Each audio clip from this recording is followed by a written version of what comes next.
I had been on the road for what felt like an eternity. It was supposed to be a quick drive back to my hometown, but somewhere along the way, I must have taken the wrong exit. My GPS had stopped working, showing nothing but a spinning circle, and I hadn't seen another car in hours.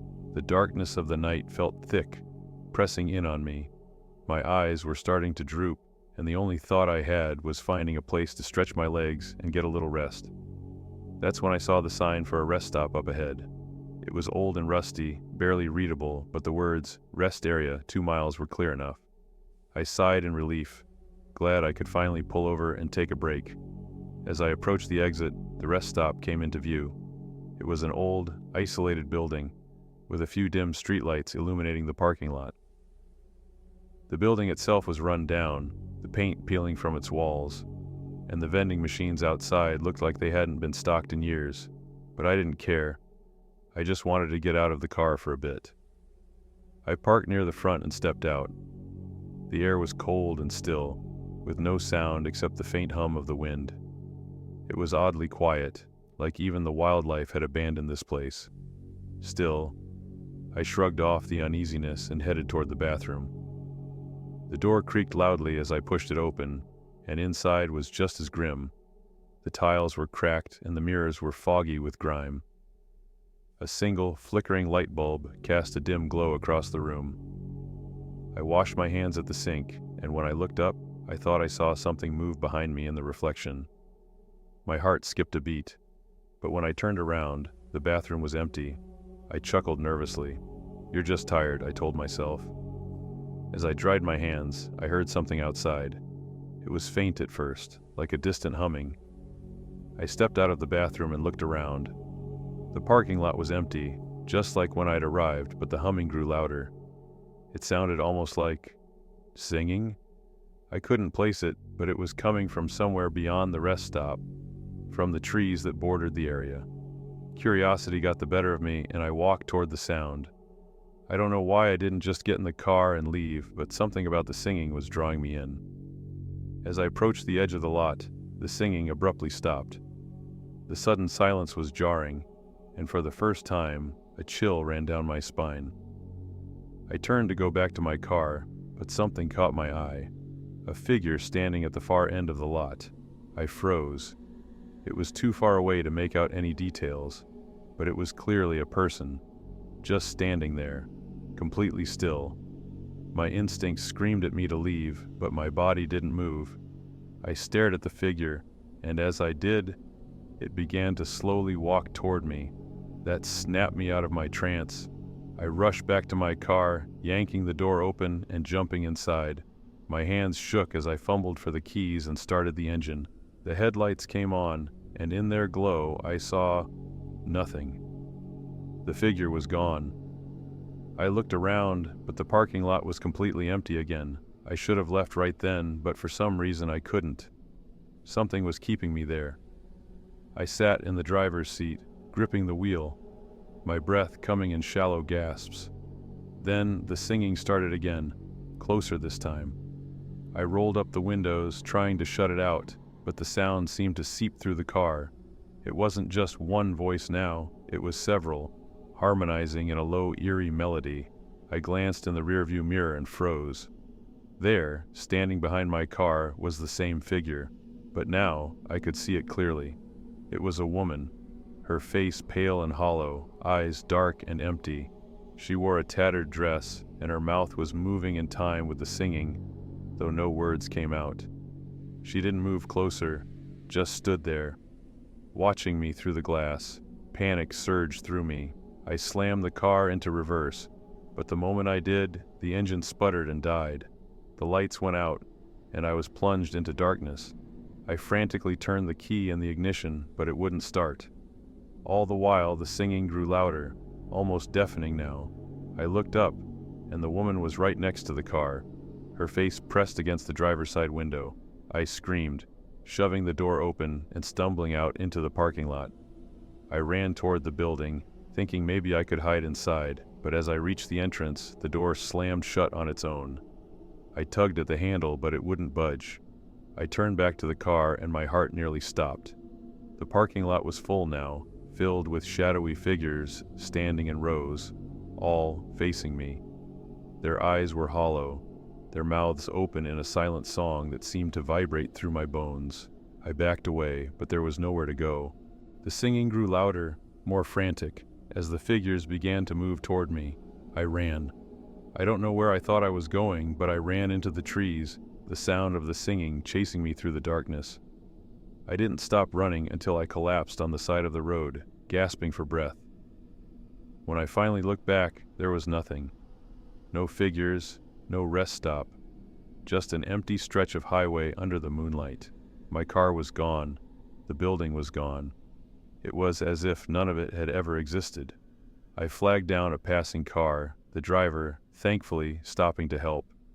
I told him what had happened, but he just gave me a strange look and said, "There hasn't been a rest stop on this highway for years."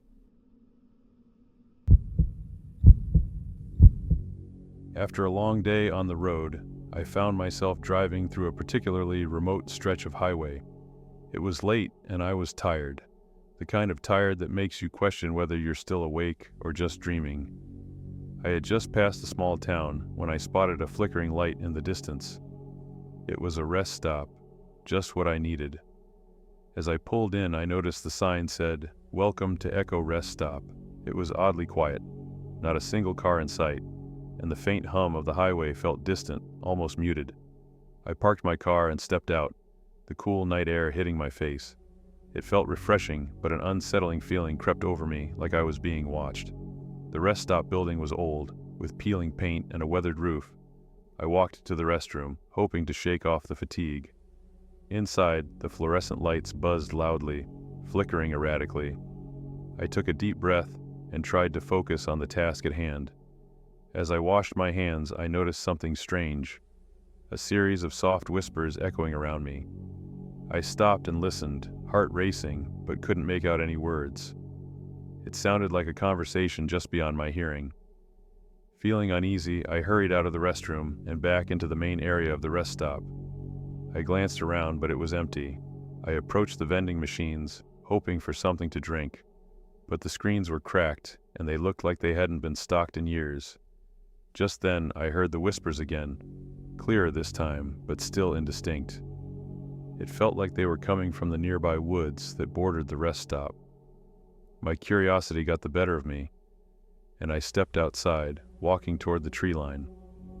The whispers faded and then intensified, as if the wind were carrying them toward me. I peered into the shadows, straining to see if anyone was there, but it was too dark.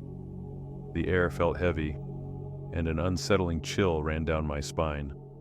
I was about to turn back when I heard a distinct voice calling my name, clear as day. "Help me!" My heart dropped. It was a woman's voice, filled with desperation. I stepped closer to the edge of the woods, feeling compelled to respond. "Hello, is anyone there?" I called, but the only reply was the rustling of leaves. The voice called again, closer this time. "Please help me. I can't find my way." Panic flooded my senses. I hesitated, torn between the instinct to help and the nagging fear that something was terribly wrong. Finally, I turned and bolted back toward my car, my mind racing. I quickly hopped in, locked the doors, and fumbled with the keys. The car sputtered to life, and I threw it into reverse, eager to get away from the strange rest stop. Just as I was about to pull onto the highway, I noticed something in the rearview mirror. The light in the rest stop flickered wildly, and shadows seemed to dart around the building. I shook my head, trying to clear my thoughts.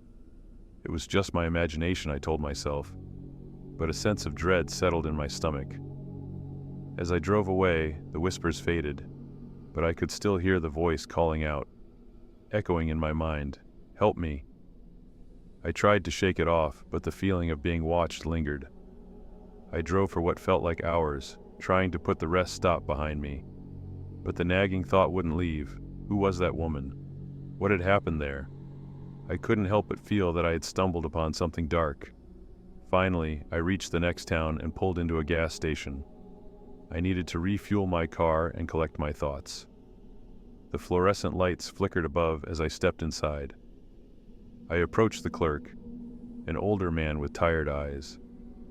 "Hey, do you know anything about the Echo rest stop?" I asked, trying to sound casual. He looked at me with a strange expression, one I couldn't quite place. "You shouldn't go there at night," he replied quietly. "People say it's haunted. Some even say it's a place where lost souls wander. A woman went missing near there a long time ago." My heart sank as he continued. "They say, if you hear her voice calling for help, it's already too late. She lures you in, and once you're close, you can never escape." I felt the blood drain from my face as the clerk finished his story.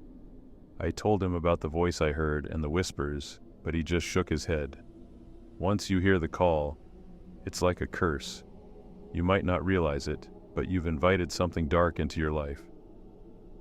I left the gas station, feeling the weight of his words pressing down on me.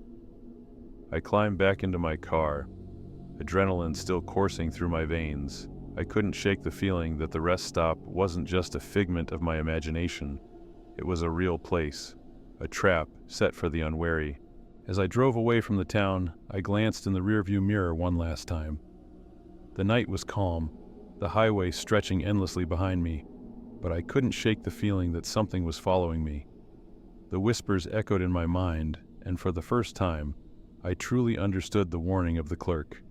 I had crossed a line, and whatever I had encountered at that rest stop was not finished with me yet.